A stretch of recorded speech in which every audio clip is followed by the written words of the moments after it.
দেখো আবার অনেক দিন বাদে চলে এসেছি আমার ইউটিউব ভিডিও নিয়ে। তোমাদের কাদের কাদের আমার ইউটিউব ভিডিওটা ভালো লাগে প্লিজ একটু কমেন্ট করে জানিও। দেখো গিয়েছিলাম শ্বশুরবাড়ি ফুচকা পার্টি করতে।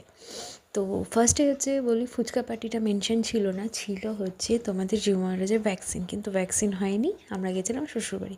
তো দেখো টক জলটা করা হচ্ছে, কাজের কাজে ফুচকা ভালো লাগে প্লিজ একটু কমেন্ট করে জানো। নুন দিয়ে দেওয়া হলো লঙ্কাগুলো, যেহেতু আমরা ঝাল ঝাল ঝাল ঝাল টক পছন্দ করি। এবার দিয়ে নেওয়া হচ্ছে, যেহেতু আমরা গন্ধরাজ লেবু পাইনি, পাতিলেবু দিয়ে চালিয়ে নিয়েছি। কী করবো বলো, যাই হোক পাতিলেবুগুলোকে ভালো করে চিপে নিয়ে, মানে মোটামুটি আমরা এখানে টকটা যেহেতু বেশিই খাবো সেই জন্য 2 কি 3টে দিয়েছিলাম, ঠিক মনে নেই। ধনেপাতা দিয়ে নেওয়া হলো। এবার হচ্ছে সানরাইসের চাট মশলা, দেখো দেখিয়েও দিচ্ছি তোমাদের। সানরাইসের চাট মশলা উফ, যা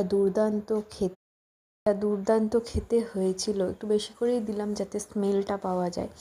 এবার দেখো ভালো করে হাত দিয়ে, দেখো আমরা বাবা বিদেশি নই, আমরা বাবা বাঙালি, ঠিক আছে। ভালো করে হাত দিয়ে মিশিয়ে নিয়ে নেওয়া হলো। এবার হচ্ছে আলু, সিদ্ধ লঙ্কা নিয়েছি, পেঁয়াজ নিয়েছি, ধনেপাতা নিয়েছি আর লেবু নিয়েছি, আর দেবো চাট মশলা। এবার ভালো করে আবার হাত দিয়ে ম্যারিনেশন করবো। তোমাদের আগেই বলেছি আমরা বিদেশি নই, আমরা বাঙালি, খাঁটি বাঙালি।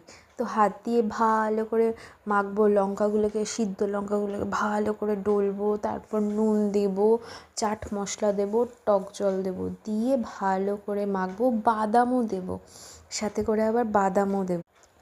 দেখো স্বাদ মতো নুন দিয়ে দিলাম, যেহেতু আলু সিদ্ধর সময় নুন দিয়েছিলাম।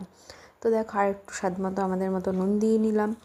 দিয়ে দেবো এবার হচ্ছে একটু হালকা লঙ্কার গুঁড়ো, কারণ ঝাল ঝাল খাবো বলেছি। দিয়ে দেবো চাট মশলা, বললাম না ফ্লেভার, আমরা বাবা একটু ফ্লেভার পছন্দ করি।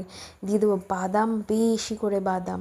এবার বাদাম দেওয়ার পর দেখো তোমাদের জিও মহারাজ দাঁড়িয়ে দেখছে যে কী করছে মাম্মা আর হচ্ছে জেঠি। এবার বললাম না টক জল দেবে, দেখো টক জলটা ভালো করে ছড়িয়ে দিয়ে এবার মাখার পর মোটামুটি আমরা 2 থেকে 3 চামচ দিয়েছিলাম, হ্যাঁ 2 চামচই দিয়েছিলাম। দেখো বসে পড়েছে রেডি আমাদের ফুচকা। আর দেখো আমি আমার জায়ের কাছে বাটি নিয়ে বসে পড়েছি। ভিডিওটা ভালো লাগলে লাইক শেয়ার সাবস্ক্রাইব, বাই।